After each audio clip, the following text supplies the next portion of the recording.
I'd like to give you a couple of tips, especially if you're over 40 and you want to get started running and you're worried about your knees. So this is something I've been running, by the way. I'm 54 years old. I've been coaching running. I've been a trainer for 35 years. And I heard this when I first started running. Running's so bad for your knees. And as people get older, they say to me, I used to run, but now my knees hurt. And I'm sad because your knees don't have to hurt. So let's just first talk about, why do people's knees hurt so bad when they run? Why does that happen? Well, for most people, unfortunately, what happens is they're putting their foot either too far out in front of them, or they're pushing off the back, or they're doing both. And both of those movements, unfortunately, do two things. One is they cause the knee to extend, which is really hard on the leg when you're running. And if I extend off the back, then I'm generally going to reach in the front. And this is important because both of those actions add impact to your run. They add time on the ground, they add pressure, which is the impact of your body weight. So I can relate to why people would have knee pain, especially if you're doing a movement error. And as you get older, our bodies aren't as nice as they were when we were a little bit younger, right? So the first thing is to understand the knee joint itself really prefers to stay bent. And the more I understand that for my run, and also, by the way, it really works well in walking and in standing. So if I just practice even the awareness of when I'm standing, and I call this ready stance. When you stand, you want to keep your knees bent, just slightly. It should not feel like there's any pressure in the knee. There's no pain. They're just free to move. And then you want to lift your torso up. The lifting up of your torso actually keeps your body weight lifted up off the foot, off the legs. That's what you want. So whether I'm going to walk or run, or we're going to stick to running because we're running, but in running especially, I want my body weight to travel forward, right? So I'm going to lift it up, and then my feet pull up, and they only weigh 2% of my body weight, because this is 68% of your body weight. And if you let that travel forward, you pull. It's only 2% by the time your foot pulls. Isn't that neat? So right there, I just saved a bunch of impact. The second side of the impact is that front leg, right? So what happens to most people, as soon as this foot comes out, this is about 3 times your body weight. And it's about 1,500 steps a mile. So for most people, just imagine if you're doing that, if you're putting your foot out 1,500 steps a mile, you're probably going to start to feel that in the front of that knee. So the most important thing, and this is what I work really hard on teaching you guys, is that if you only focus on the correct movement action, which is that pull and keeping the knee bent. So try it just in place. If you're just standing in place, just run in place, pull your foot, feel up, up, up, up, up, up, up, up, up. Notice what I never say. I don't say down, I say up, right? Because down happens naturally. Gravity's pulling on us constantly. And as you get older, you feel it, I promise. Even more, right? So if I'm focused only on the movement of pulling up, the best part of this is that you pull your foot up, and then it travels forward. It's traveling with the body right through space. And then what happens is the hamstring lets go of your foot. You do nothing. Gravity puts the foot down where it's supposed to go. So first I have to kind of understand that, because it's kind of a neat thing. So when you realize that, it makes sense, because while I'm standing in place pulling, right, and you can feel this for yourself, if you only think up, up, up, up, up, up, up, up, up. So I only pulled my foot up. The foot, of course, it went down. However, it had nothing to do with me, meaning I did not put any extra work on the down. And simply by doing that, I reduced impact and used elasticity. It is so neat. And it's intuitive when you start to actually think about it, and then you start to do some of these movement drills. So the first step is just to practice in place. And this is important because once we start to travel, it'll start to feel a little bit different. So I just want to say the first step is to think about your movement pattern and keeping those knees bent. And the best part is you can practice all of this in place.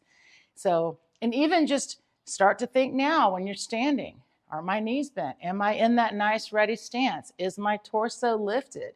And when you walk, start thinking, am I pulling my foot? Start to use your hamstring more. That's your running muscle.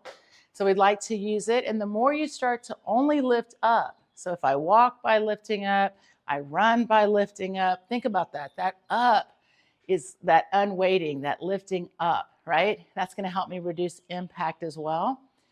And keeping the knee bent, again, it's something you have to think about. So I encourage, this is what I do. I encourage you guys, do this in your warm-up. You know, do some drills in your warm-up.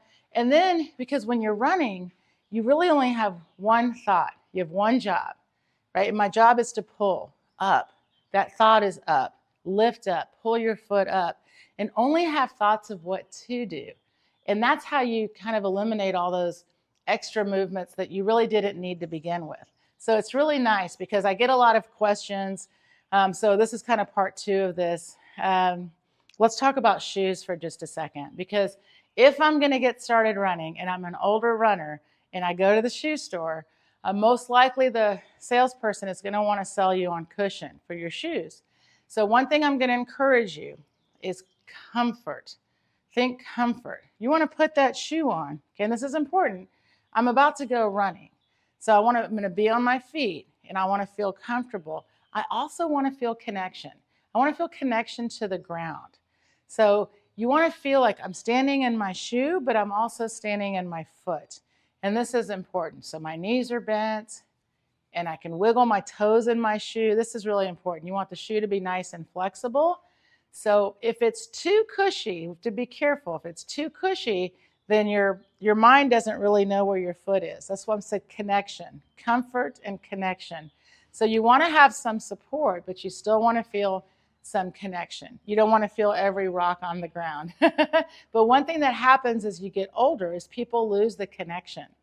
And instead of having really strong feet, which is the foundation, right? Walking and running, they start to kind of walk like this. And by the way, this really starts with the stiff knees, right? So if I'm not actively thinking about bending my knees, then I start to walk and run, and I'm using hips, not using my feet. So all of a sudden now, I'm going to have pain probably in my knees, maybe my hips or my shins. So you've got to start working your feet. Okay, and this is important, regardless of what shoe you end up wearing. I'm just letting you know, when you go get shoes as a new runner, think about comfort, but connection. I still want to feel like I'm in my foot. Okay, that's really important. And the second part of that is that you're going to be out running for a long time. So you don't want to feel like I have to break this shoe in. Just like I don't have to break my foot in, I want to be able to feel comfortable on my feet. So I want to encourage you to do foot strength exercises. We have a bunch of foot strength exercises, especially in some of these newer videos that we've been putting out on the learning how to. But it can be really simple. Wiggle your toes, scrunch your toes, things like that. And especially like ankle circles, really important. So these are 2 things that are going to make a huge difference to save your knees as you get older, as you want to get started in running, and that's having some mobility in the ankle. Very simple exercises, by the way. I give out ankle circles, just really start getting into your feet and then keeping those knees bent. It's amazing what happens. You bend your knees, you lift your torso. All of a sudden, it's like even walking feels lighter because I'm unweighted. I'm lifted up. My feet feel lighter. My knees are bent. You can move so much easier, whether it's walking or it's running. And this is what happens. I'm going to put this on. By the way, if I was a brand new runner, this is something else I would encourage, is getting one of these bands. I use this a lot in a parking lot. And what happens when you start to get fatigued, for most people, when they get fatigued, their upper body will go forward or back. If you keep your knees bent, so watch, if I straighten my knees, look what happens. So if you're out running and you're either pushing or reaching, as soon as you straighten your knees, look what happened to my upper body. Now all of a sudden I'm having more stress, more weight on my legs. If I do nothing at all but bend my knees, look how much nicer that is, just even in my upper body. You see? Like just bending your knees is going to make such a difference. It's amazing. So then you can practice, like I said, running in place and feel my torso is lifted, my feet are nice and light. And if I can pull in place, if I can run, here, I'm running in place and it's not hurting, then it really shouldn't hurt when you take it outside. So I encourage you guys, practice in a small space. I practice all the time in my driveway. I do drills all the time in my garage, run on a treadmill, whatever. But the thought is this: if I can find elasticity by keeping my knees bent, then I'm going to work on my movement, my action of running, of pulling my foot, and I start to feel, wow, running actually can feel pretty good. It's going to make you want to continue running. And it's really, really simple. Even all the drills I give you are really simple. So again, we've got a great library of resources. And of course, I would be more than happy to work with you. If you do join our program, we do gait analysis. We also do Zoom classes, so I get to work with you live, get to watch you move. And of course, you can reach out and ask questions anytime. If you are watching this, thank you so much. If you got this far, if you've already subscribed, thank you. If you have not, please do. And thanks for sharing. We're trying to get as many people as we can to run pain-free. Thank you guys. Have a great run.